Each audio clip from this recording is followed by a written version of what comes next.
Welcome to my video of making Melinoe's Laurel Wreath from Hades 2. Here's a sneak peek of what it looks like at the end.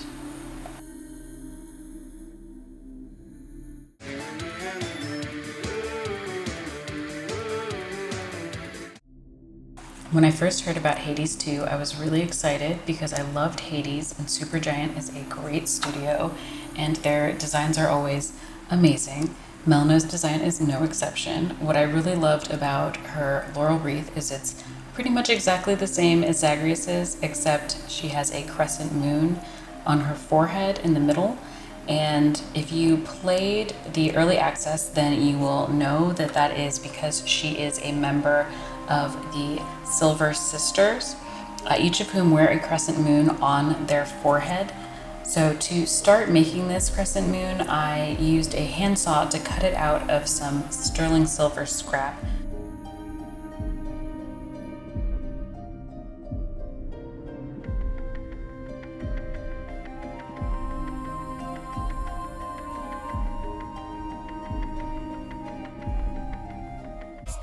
Hammer time! I decided to add some texture and dimension to the moon. I did this by hammering the silver on a medium dapping punch with my planishing hammer until it was slightly domed all the way around and had an even texture on the surface. While you're watching me hammer this silver moon, I thought it might be a good time to talk about the history of laurel wreaths throughout Greece and eventually Rome. Traditionally, they made wreaths from real plants for victors in athletic games, and the different leaves would represent your association with different gods, so they might use them for different things depending on what god they were celebrating at that time. And after Alexander the Great's conquests, they made a lot of the wreaths from gold because at that time they had much more gold than they did previously, and they tended to represent status. They were dedicated in sanctuaries, and they were buried with the dead as grave goods for the great beyond, when you went on the boat with Charon. I can throw up a couple examples of some laurel wreaths from a couple different institutions. One from the Met Museum of Art, the Fine Arts Museum of San Francisco, and the Brooklyn Museum. These are all Greek laurel wreaths, and I will have links to their pages on the museum's websites so you can take a look at them if you're interested. Once the hammering was done, I cleaned up the edges with a fine file until they were all pretty even and the points were rounded and there were no burrs or sharp edges around them so that you couldn't cut your fingers on them. Then it was time to bring out the flex shaft and use a sandpaper bit to further refine the edges, and then a polishing bit to make it shine and get it ready to solder later on.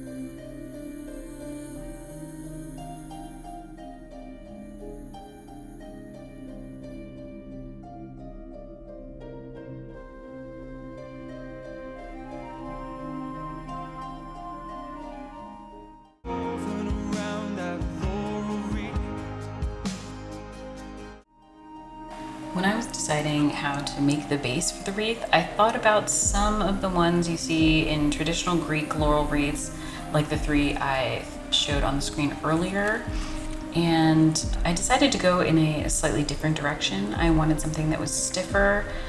As you are seeing right now, I am taking the brass and using my propane torch to anneal the brass, so take it and heat it up so that it is soft and more malleable for me to prepare to put it through my rolling mill in a few minutes here and taper them.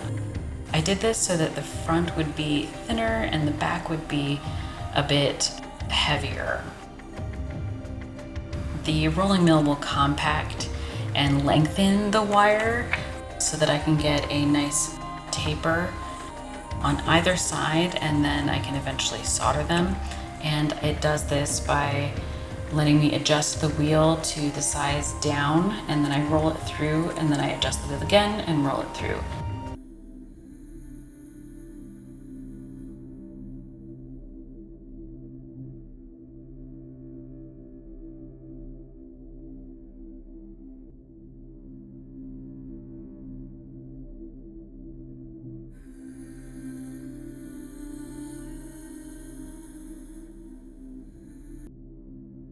I annealed the wire again so that the metal would be malleable, so that I could then bend it with my hands as well as some pliers to get it in the correct shape to fit on a head.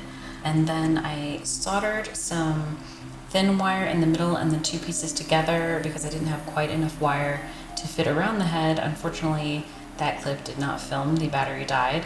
After that, I ended up hammering the wire into shape so that it was a little bit more even, and then cleaning up with a large file.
This is the part where I cut so many leaves, 24 to be specific.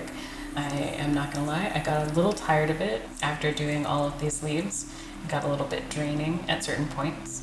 I started by going into my metal supply drawer and pulling out all of the brass I was gonna need, the sheet and the wire.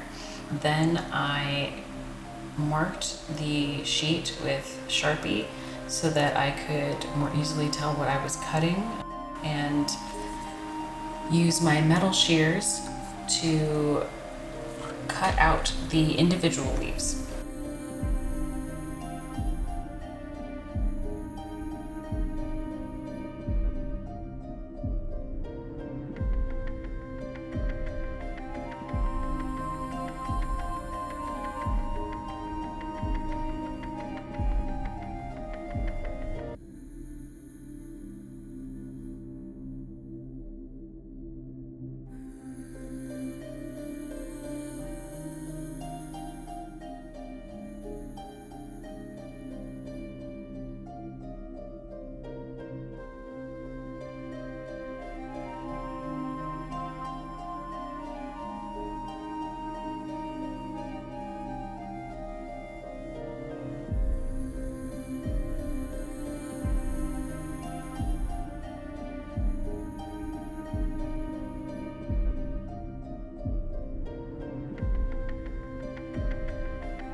Then I took a fine file and filed the edges, making sure to wear gloves because you can cut your finger on the edge of these very sharp brass leaves. I think the gauge was something like 26 gauge sheet, so it was quite thin and quite sharp at this point. And the edges had a lot of burrs on them. The leaves now need stems, so I measured and cut, I think, 24 of them, again, out of 20 gauge wire.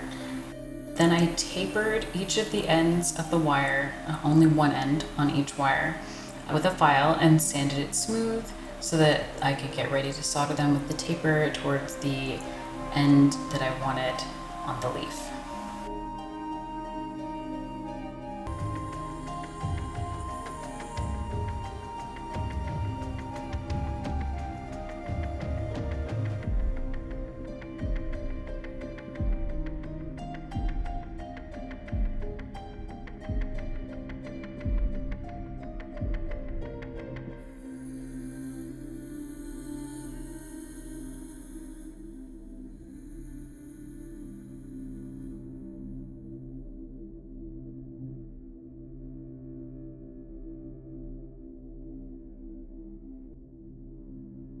When all of the leaves and stems were cut out, I was ready to solder them. So I set up the leaves for solder by holding up each leaf with a third hand, which is a plier that you can set in a specific position to hold up a piece of metal. And then I put the wire on top and placed it there where I wanted it and covered it with flux. And then I turned on my oxygen tank and my propane tank.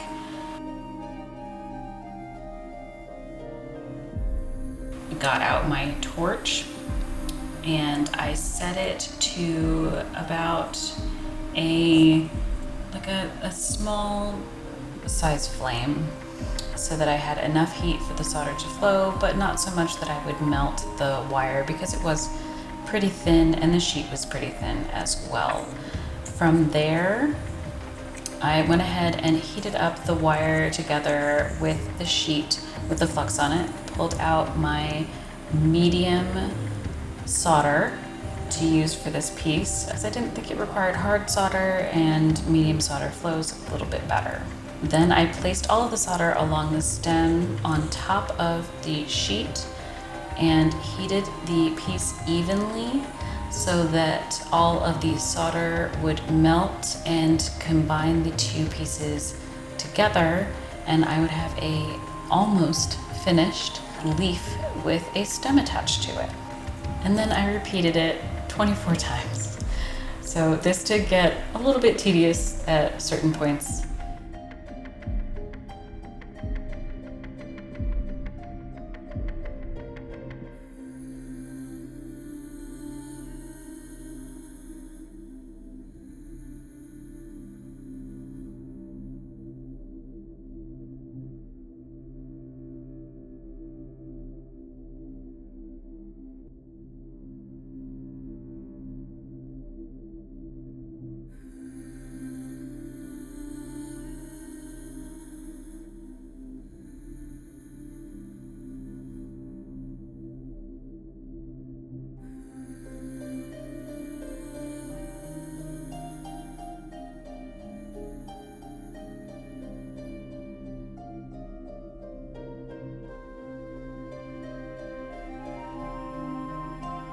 After soldering every leaf, all that I needed to do was clean them up with a little bit of Scotch-Brite and use a burnisher along the edge of where the stem was attached, but on the side that only the sheet was showing, so that the outline of the stem would show through, so that it would look like the outside edge of a leaf when you look at it and you can see the veins from the other side. And I did that again to all 24 leaves.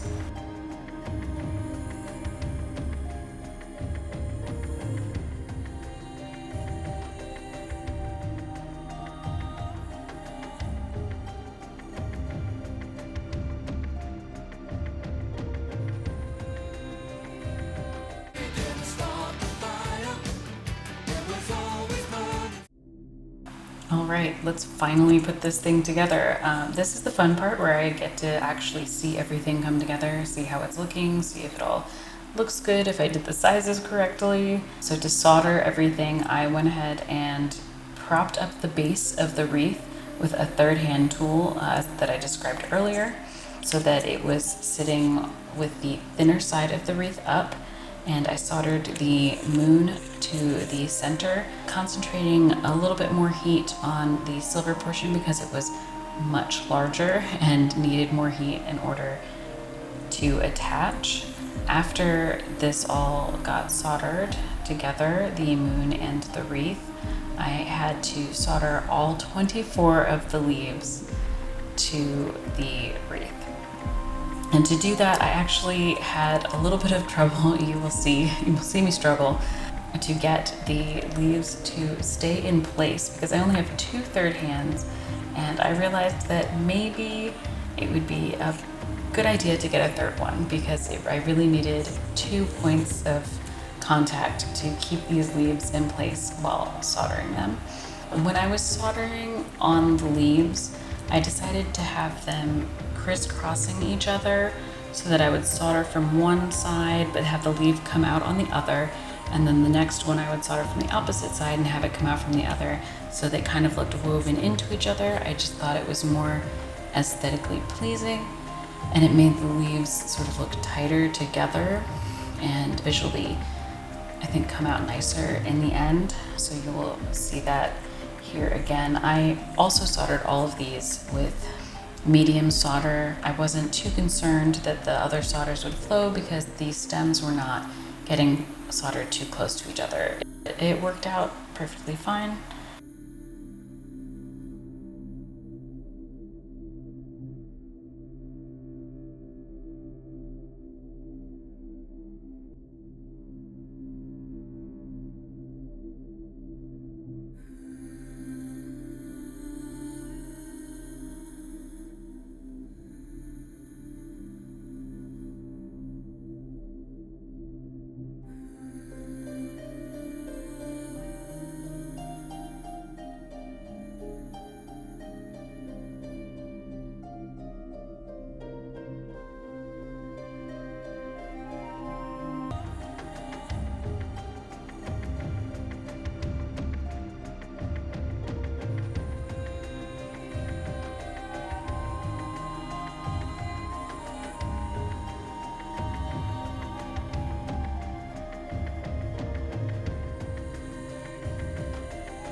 Here is where I struggle a little bit trying to get one of these leaves to stay in place, and I did this with pretty much every single leaf, unfortunately.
Don't talk fast. Just finish cleaning up your room.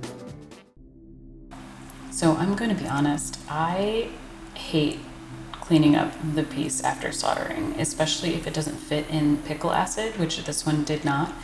Pickle acid will clean the flux off for you so that you don't have to clean it quite as much as I did. I ended up having to clean this a lot. I just left a couple quick clips in here because I don't think anyone wants to watch me take a really long time cleaning flux off of the inside of this wreath. So here is me just doing a little bit of that and adjusting the positions of the leaves. I used a Scotch-Brite wheel bit for most of this cleaning because the leaves and the stems are a little bit delicate. They won't break if you hit them too hard, but they will bend and or dent, and I didn't want to do that. So that is why I decided to go with just the Scotch-Brite, though it would have potentially been faster if I'd used something a little bit stronger. This is going to be the last shot before final pictures of the finished piece. I did not get to film me putting on the enamel paint, but it is just Tester's enamel paint. I did, I think, 3 to 4 coats per leaf to get the best concentration of the color. I took finished pictures of it both just plain metal and in the enamel paint, so let me know which one you prefer.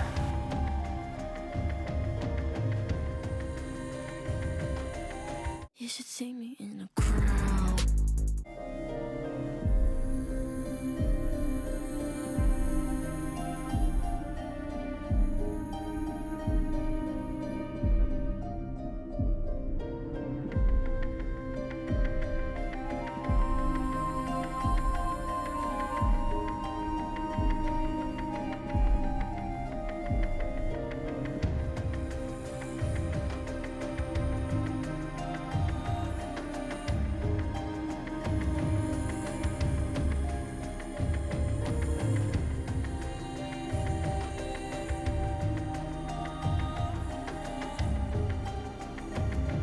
If you made it this far in the video, thank you so much for watching. I hope that you enjoyed it. If you did, please like and subscribe, and let me know if there's anything you'd like to see me make in the future.